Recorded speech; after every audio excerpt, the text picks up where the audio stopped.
Chapter 7. Now Jonas's group had taken a new place in the auditorium, trading with the new 11s, so that they sat in the very front, immediately before the stage.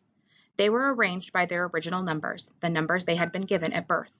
The numbers were rarely used after the naming, but each child knew his number, of course. Sometimes parents used them in irritation at a child's misbehavior, indicating that mischief made one unworthy of a name. Jonas always chuckled when he heard a parent, exasperated, call sharply to a whining toddler, "That's enough, 23." Jonas was 19. He had been the 19th new child born his year. It had meant that at his naming he had already been standing and bright-eyed, soon to walk and talk. It had given him a slight advantage the first year or two, a little more maturity than many of his groupmates who had been born in the later months of that year, but it evened out, as it always did, by 3. After 3, the children progressed at much the same level, though by their first number 1, one could always tell who was a few months older than others in his group. Technically, Jonas's full number was 1119, since there were other 19s, of course, in each age group. And today, now that the new 11s had been advanced this morning, there were 2 1119s. At the midday break, he had exchanged smiles with the new one, a shy female named Harriet. But the duplication was only for these few hours. Very soon, he would not be an 11, but a 12, and age would no longer matter. He would be an adult, like his parents, though a new one and untrained still. Asher was 4, and sat now in the row ahead of Jonas. He would receive his assignment 4th. Fiona, 18, was on his left. On his other side sat 20, a male named Pierre, whom Jonas didn't like much. Pierre was very serious, not much fun, and a worrier and a tattletale too. "Have you checked the rules, Jonas?" Pierre was always whispering solemnly. "I'm not sure that's within the rules." Usually it was some foolish thing that no one cared about, opening his tunic if it was a day with a breeze, taking a brief try on a friend's bicycle, just to experience the different feel of it. The initial speech at the ceremony of 12 was made by the chief elder, the leader of the community who was elected every 10 years. The speech was much the same each year, recollection of the time of childhood and the period of preparation, the coming responsibilities of adult life, the profound importance of assignment, the seriousness of training to come.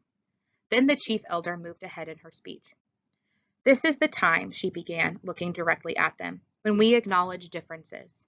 You 11s have spent all your years till now learning to fit in, to standardize your behavior, to curb any impulse that might set you apart from the group. But today we honor your differences. They have determined your futures." She began to describe this year's group and its variety of personalities, though she singled no one out by name. She mentioned that there was one who had singular skills at caretaking, another who loved new children, one with unusual scientific aptitude, and a fourth for whom physical labor was an obvious pleasure. Jonas shifted in his seat, trying to recognize each reference as one of his groupmates. The caretaking skills were no doubt those of Fiona, on his left. He remembered noticing the tenderness with which she had bathed the old. Probably the one with scientific aptitude was Benjamin, the male who had devised new, important equipment for the rehabilitation center. He heard nothing that he recognized as himself, Jonas. Finally, the chief elder paid tribute to the hard work of her committee, which had performed the observation so meticulously all year. The committee of elders stood and was acknowledged by applause. Jonas noticed Asher yawn slightly, covering his mouth politely with his hand. Then, at last, the chief elder called number 1 to the stage, and the assignments began. Each announcement was lengthy, accompanied by a speech directed at the new 12. Jonas tried to pay attention as 1, smiling happily, received her assignment as fish hatchery attendant, along with the words of praise for her childhood spent doing many volunteer hours there and her obvious interest in the important process of providing nourishment for the community. Number 1, her name was Madeline, returned, finally, amidst applause to her seat, wearing the new badge that designated her fish hatchery attendant. Jonas was certainly glad that that assignment was taken. He wouldn't have wanted it, but he gave Madeline a smile of congratulation. When 2, a female named Inger, received her assignment as birth mother, Jonas remembered that his mother had called it a job without honor. But he thought that the committee had chosen well. Inger was a nice girl, though somewhat lazy, and her body was strong. She would enjoy the 3 years of being pampered that would follow her brief training. She would give birth easily and well, and the task of laborer that would follow would use her strength, keep her healthy, and impose self-discipline. Inger was smiling when she resumed her seat. Birth mother was an important job, if lacking in prestige. Jonas noticed that Asher looked nervous. He kept turning his head and glancing back at Jonas until the group leader had to give him a silent chastisement, a motion to sit still and face forward. 3, Isaac, was given an assignment as instructor of 6s, which obviously pleased him and was well deserved. Now there were 3 assignments gone, none of them ones that Jonas would have liked, nor that he could have, not that he could have been a birth mother anyway, he realized with amusement. He tried to sort through the list in his mind, the possible assignments that remained. But there were so many he gave it up, and anyway, now it was Asher's turn. He paid strict attention as his friend went to the stage and stood self-consciously beside the chief elder. All of us in the community know and enjoy Asher, the chief elder began. Asher grinned and scratched one leg with the other foot. The audience chuckled softly. When the committee began to consider Asher's assignment, she went on, there were some possibilities that were immediately discarded, some that would clearly not have been right for Asher. For example, she said, smiling, we did not consider for an instant designating Asher an instructor of 3s. The audience howled with laughter. Asher laughed too, looking sheepish but pleased at the special attention. The instructor of 3s were in charge of the acquisition of correct language. In fact, the chief elder continued, chuckling a little herself, we even gave a little thought to some retroactive chastisement for the one who had been Asher's instructor of 3s so long ago. At the meeting where Asher was discussed, we retold many of the stories we all remembered from his days of language acquisition. Especially, she said, chuckling, the difference between snack and smack. Remember, Asher? Asher nodded ruefully. The audience laughed aloud. Jonas did too. He remembered, though he had only been a 3 at the time himself. The punishment used for small children was a regulated system of smacks with the discipline wand, a thin, flexible weapon that stung painfully when it was wielded. The child care specialists were trained very carefully in the discipline methods. A quick smack across the hands for a bit of minor misbehavior, 3 sharper smacks on the bare legs for a second offense. Poor Asher, who always talked too fast and mixed up words, even as a toddler. As a 3, eager for his juice and crackers at snack time, he one day said smack instead of snack as he stood waiting in line for the morning treat. Jonas remembered it clearly. He could still see little Asher wiggling with impatience in the line. He remembered the cheerful voice call out, I want my smack. The other 3s, including Jonas, had laughed nervously. Snack, they corrected. You meant snack, Asher. But the mistake had been made, and precision of language was one of the most important tasks of small children. Asher had asked for a smack. The discipline wand in the hand of the child care worker whistled as it came down across Asher's hands. Asher whimpered, cringed, and corrected himself instantly. Snack, he whispered.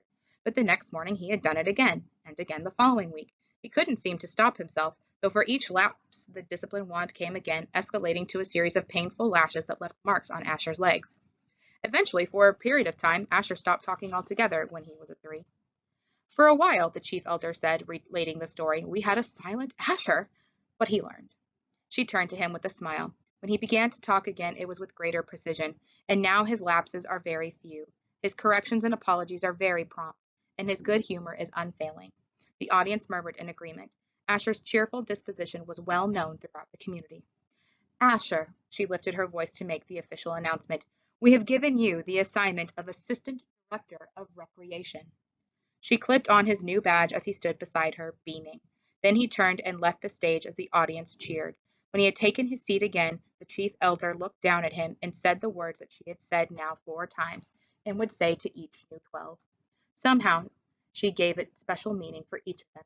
Asher, she said, thank you for your childhood. The assignments continued, and Jonas watched and listened, relieved now by the wonderful assignment his best friend had been given. But he was more and more apprehensive as his own approached. Now the new 12s in the row ahead all had received their new badges. They were fingering them as they sat, and Jonas knew that each one was thinking about the training that lay ahead. For some, one studious male had been selected as doctor, a female as engineer, and another for law and justice. It would be years of hard work and study. Others, like laborers and birth mothers, would have a much shorter training period. 18, Fiona, on his left, was called. Jonas knew she must be nervous, but Fiona was a calm female. She had been sitting quietly, serenely, throughout the ceremony. Even the applause, though enthusiastic, seemed serene when Fiona was given the important assignment of caretaker of the old.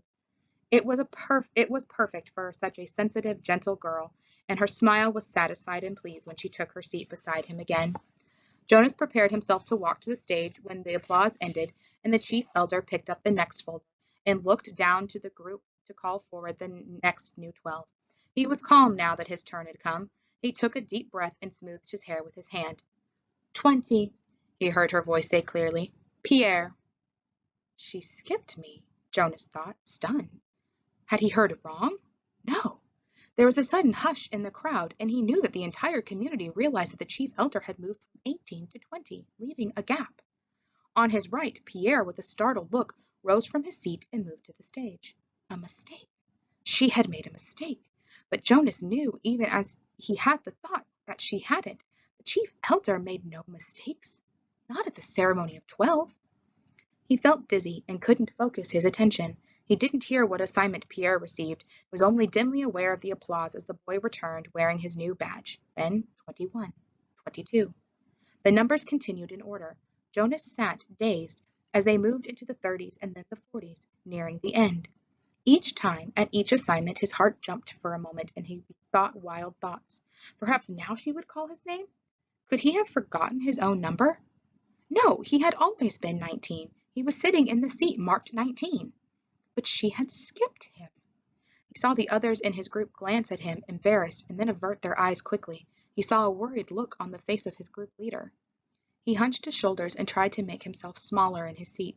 He wanted to disappear, to fade away, not to exist. He didn't dare to turn and find his parents in the crowd. He couldn't bear to see their faces darkened with shame. Jonas bowed his head and searched through his mind. What had he done wrong?